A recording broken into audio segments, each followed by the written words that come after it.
There once was a young, naive, blue little devil who rolled into the hearts of kids around the globe. Blockbuster after blockbuster, this flashy hero was on the highest of highs and was projected to continue running sky high for centuries to come. But like all great heroes, there's always a downfall. And Sonic, well, let's just say he's clumsier than what would be ideal.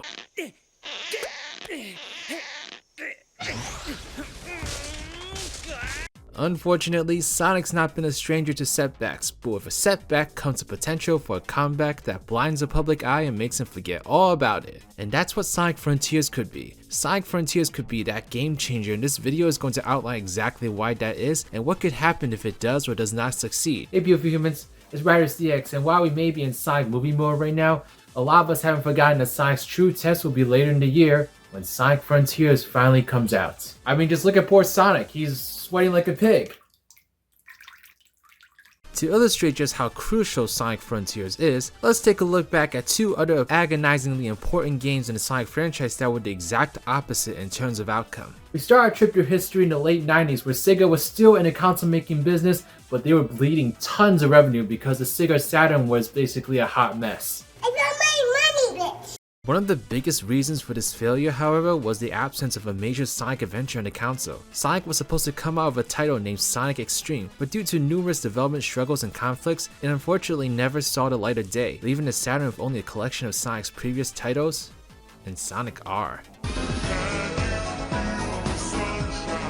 But then came our first game of focus, Sonic Adventure, which debuted on the Dreamcast being marketed as Sonic's big 3D debut. And judging from the numerous ways the Sonic Movie 2 has referenced this game, it is safe to say that Sonic Adventure's impact has stood the test of time. Sonic Adventure had so much riding on it, automatically becoming Sonic's big comeback after an abnormally long period of absence from the franchise in terms of huge gaming hits. It also was literally Sega's biggest player in keeping the company in the console market. After the Sega Saturn's disastrous run in the onslaught of the PS1, Sega was in a critical state that could pull them out of this market. With Sonic Adventure also came a ton of changes to the franchise, such as voice acting, direct storytelling, and a whole host of new mechanics to get used to as the series transitioned to the 3D space. Unfortunately, Sonic Adventure's success wasn't enough to save the Dreamcast, but having sold 2.5 million copies, Sonic Adventure was still a huge success for Sega, becoming a staple title in the franchise and also the backbone of every 3D Sonic game going forward. And with the game and its sequel being ported to the GameCube, this game became many Sonic fans' first foray into the franchise, as many kids picking this up may have not owned a Sega console beforehand. Sonic Adventure was able to successfully revive the series from a hole it dug itself into, and its influence knew no bounds as numerous games afterwards, both main titles and spin-offs, would pull from its ideas, mechanics, and plot lines. As for the second example,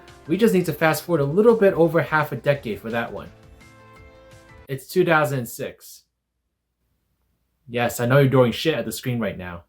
I won't dread too much on the details of this, as I'm sure it's a story you all are quite familiar with. To keep it short and sweet, Sonic 06 was touted as a huge comeback for Sonic after a few titles that were less than stellar come from Sega, such as Shadow the Hedgehog. The game was meant to take Sonic to the next level of his journey, being the first game on a new generation of consoles and opting to up the stakes and scale to a higher level than the adventure games could only dream of. But of course, the game was met with critical disdain and was touted as one of the worst Sonic games of all time. But the impact this game would have on the franchise would be even greater, as Sonic was shifted into a direction that eventually became the exact opposite of what Sonic 06 was going for. There was a gameplay shift first of all, where Sonic Team had adopted a 3D hybrid, the boost formula from the Rush games, resulting in a gameplay mechanic that will still be used in Sonic Frontiers to an extent. This also meant the end of multiple gameplay styles, as Sonic became the only character to be played for many games going forward. With the end of Sonic 06 also came complete shifts in tone, imagery, and overall identity when it came to Sonic. Gone were the grungy aesthetics of the adventure games, and here came games of more colorful and vibrant environments, a more lighthearted tone, and a stricter focus on Sonic's adventures over anyone else's. It got to the point where we got Sonic Lost World, which was almost a tribute to the Mario Galaxy games,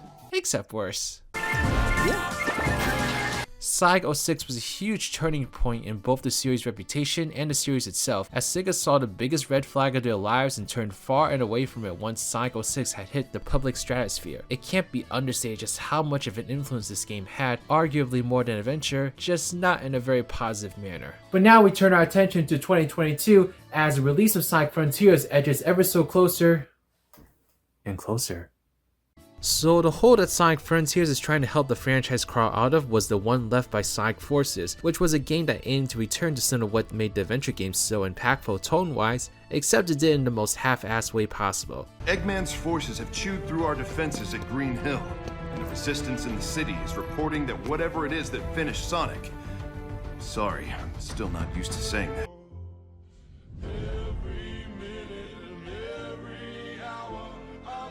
On top of that, the game was painfully mediocre along with a classic gameplay style that was laughable. Instead of trying to correct this in a reasonable time frame though, Sonic basically went on a hiatus, only having a few spin-offs here and there to tide the weight. But now Sonic Frontiers is almost upon us, and it aims to not only be an amazing experience compared to Forces, but it's also changing the very fabric of 3D Sonic himself through its intention of being an open zone game, marketing itself as a vast land of valleys that Sonic can freely traverse through, rather than the linear corridors of Forces. Along with this, the game has tapped Ian Flynn, writer of the IDW comics, to craft a storyline that's darker than most Sonic games, further going towards the direction of the adventure games. So there are two ways this could go. We've seen both examples of when a game of this importance was successful and a failure.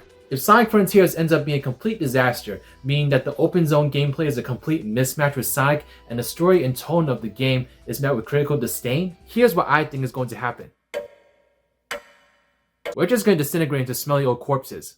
I think 3D Sonic will see another longish hiatus as Sega opts to make more games on what's been successful in the past, 2D Sonic. We'll likely see more Mania-style games take up the stratosphere since Sega seems to be more able to get these games right based on their track record. This will only serve to further steer Sonic away from primarily being a 3D platformer. That's not to say that I think 3D Sonic gameplay will be dead, but I certainly don't think we'll see them in the frequency that they used to come out, which honestly may or may not be a good thing. However, if a 3D Sonic game did come out, I definitely don't see them trying to open zone idea again, perhaps opting for another boost game, or maybe a game even more akin to the adventure games, but the concept of Sonic exploring an open space would definitely be limited. But another thing I could see happening that would absolutely terrify me is just less Sonic games overall. In the past, when games like 06 failed, Sonic didn't really have anything else to fall back on. Sega had to make more games to keep turning a profit. But now that Sonic has this booming movie franchise that's expanding to a whole universe with TV shows, merchandise, and who knows what else, it's suffice to say, if Sonic Frontiers ends up costing Sega more money while the movie franchise continues to rake in their profits, what do you think Sega is going to turn their attention towards? I don't think Sega would ever throw away games when it comes to Sonic, after all it is where he came from, but I certainly think it'd be reasonable to see less of them if Frontiers does end up churning up a significantly lower profit than the movies. But alright, let's pull ourselves out of this really crappy timeline and think more positively.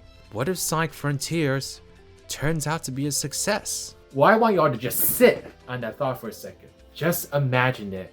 An open world Sonic game actually being fantastic. That just sounds insane.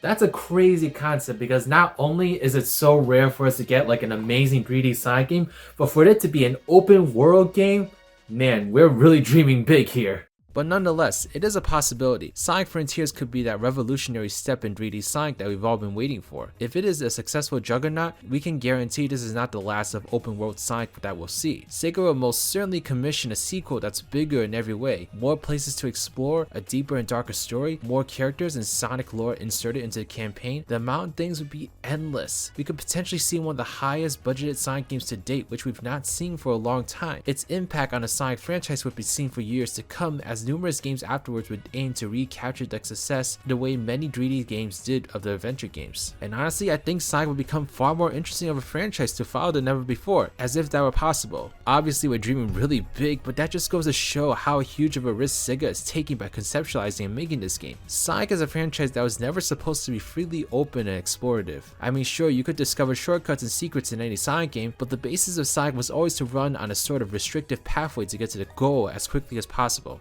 Sonic Frontiers basically throws that out the window in favor of a freely roaming, explorative experience that I'm honestly not sure Sonic will fit into. But nonetheless, to see this kind of fire in Sega is something I've missed from them for a long time. I remember when Sega used to take risks with practically every Sonic game, and while a good portion of these games certainly wasn't great, we also got some really interesting and awesome experiences that I feel has been lacking from Sonic for the longest time. Besides maybe unleashing the whole Boom franchise, Sega has left the primary Sonic line in a very safe spot, only attempting to branch out slightly here and there. But Frontiers is a gigantic gamble, and while I'm terrified of the mass destruction it could cause, the potential for the rewards are just too great to resist. It's kind of like gambling, I guess. The more you bet, the greater your reward could be. But gambling is actually bad, so eat your vegetables and stay in school because gambling is no good. If you want to learn more about the games that have led us to this moment, then stick around as I show you a snippet of my video where I talked about all the Boost games within the Sonic franchise. In this snippet, I'm basically going to talk to you about the game that started it all. Here's a hint.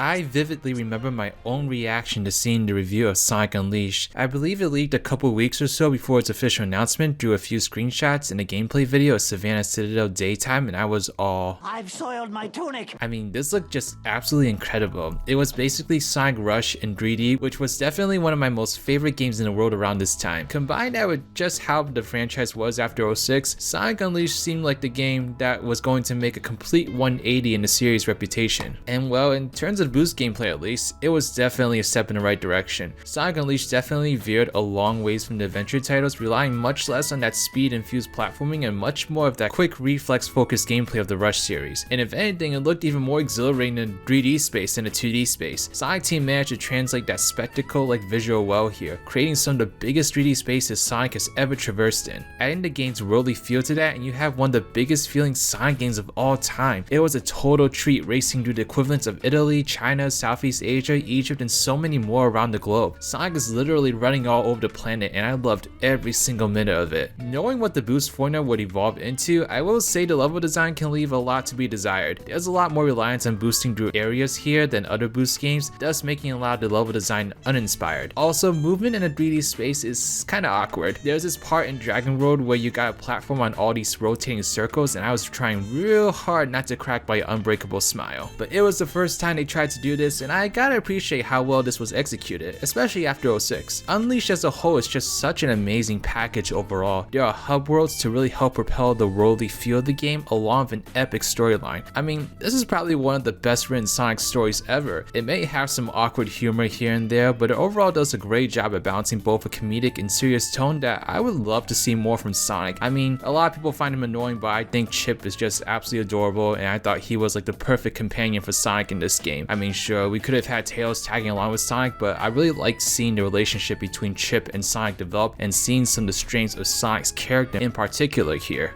Even at night when I'm like this, I'm still myself, not like all the other people we've seen. You must have been protecting me this whole time. I haven't done anything, Sonic. You're the reason you haven't changed at all. You're too strong to lose yourself.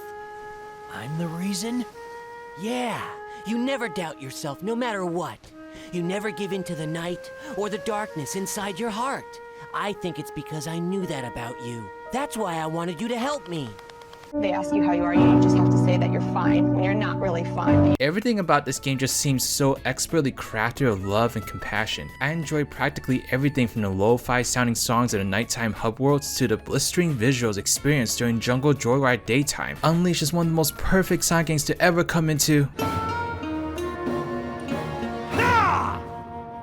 Oh yeah, I legitimately forgot about 70% of the game. Yeah, I really wish I could have been a fly on the wall when Sega decided this was the way to go of the next big Sonic game coming off of 06. It's just a puzzling concept to incorporate into a Sonic game with all the flack the series had gotten up to that point for shaking things up. But yes, the Werehog is a huge part of this game and it can't be ignored. I was definitely dreading going through these levels when I revisited this game. I just don't remember them being nearly as fun as the daytime stages, and while that is still the case, these levels aren't actually that bad. I would say as far as alternative gameplay styles go, the Werehog is one of the most well-designed ones Sonic has ever had. Platforming with him is very solid, and whenever you do die, it does feel like it's your fault. Although I will say I want the person who thought that these tiptoe sections in Empire City were a good idea to have a very terrible birthday. Like, come on. Combat was actually more fun than I remembered it as well. It was enjoyable to utilize more combos and find the ones that were most effective based on the enemies I was fighting. The only time it started getting monotonous is when the game stacked wave after wave of enemies too close to each other, but the game overall does a solid job of balancing these sections out. The Werehog may still ultimately keep the player away from Unleashed's highlight, but it honestly is a solid adventure in and of itself and would have been much better off as a spin-off title starring a certain lovable red chihuahua. Yeah, Unleashed was definitely a lot more fun than I remembered it being. It's got a lot of filler in between the best parts of the game, but it overall is a fun journey that I won't forget.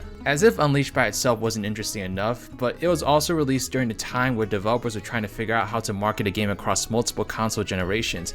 And with Unleashed, we got something the franchise hadn't ever done before, which always turns out well. It had a separate Wii/PS2 version that was essentially a different game. It was developed simultaneously with the next-gen counterparts, with daytime levels specifically being handled by Dimps, while the rest was from a different division of Sonic Team. Typically, we see these versions of games simply be downgraded versions of the higher res ones, but Unleashed, as people like to call it, is an entirely separate game with different levels and everything. After finding out Dimps had a hand in the boost gameplay here, I was really interested in seeing how they may have brought a lot of their ideas from the Rush series over to a 3D environment. This was actually my first introduction to boosting in a 3D Sonic game, as for some reason my family went for the Wii version first, which we played for like a half a year before obtaining the next gen counterpart. On the surface, it looks like a really similar game in setup, but the biggest difference here, besides the graphical downgrade, is actually the boost. It certainly was an interesting approach to limit the boost to a one-time button press that results in a temporary burst of speed. It can push you into the mindset to maximize use of your boost at the right time, since you won't always have seemingly unlimited amounts of it to use, unlike the next gen version. I definitely had some encounters where I just boosted directly into a wall and slammed Sonic in all the areas. The level design steers a lot more towards that of a racing game than the other version, as I feel the other version had more platforming in it. I sort of like it and don't like it at the same time. It definitely is a great way of utilizing the gameplay style and actually makes me yearn for a racing game that uses the boost gameplay. Like, come on, why is that not a thing yet? But platforming is sadly more slippery than the HD version, where it was already slippery, so navigating the more precise sections can be frustrating. It doesn't help that this game has the audacity to implement missions where you can't break ice, vase, / whatever the fragile piece of shit is lying around. Like, come on, it was already torture enough in Secret Rings. Anyway, I enjoyed this gameplay as a different interpretation of the main formula, but it definitely is the inferior version compared to what the next gen version had amounted to. It just doesn't feel as tight as the other one and almost feels like a bootleg version of it, albeit a really impressive one. I do sort of feel bad for the game's state and franchise though, as it is one of the most overlooked titles in my eyes. While yes, the game isn't as great as the other one, it's still a decent experience that's entirely different. This is a full-fledged 3D Sonic game and one of the better ones at that, but people like to immediately assume it's just a mediocre version of the other far more impressive twin, which is true, but like, there's still like things about it that are nice. I mean, for crying out loud, the game asks if you want to continue playing after each level. It literally has no self-esteem. This is actually so sad. It was an interesting approach to the formula, and I liked having to think about when it would be best to utilize this boost rather than being handed an infinite amount of it. It's not the best approach, but it's a pretty good one. As for the Werehog, it's okay. Not as good as the next gen version. Oh, but I do wish that level where you spend 90% of it waiting on the slowest platforms in the world a slow and painful death. Thank you so much for watching this video. Click here in the top left corner if you want to see the rest of that video where I talk about all the boost games within the Sonic franchise. Special shout out to my patrons, Team Rapper Sonic Gamer, Andrew Coughlin, Claw84, and Trash Q. You all are so amazing. Thank you so much for supporting this channel. And yeah, I guess I'll see you all next time. This is Riders, riding out.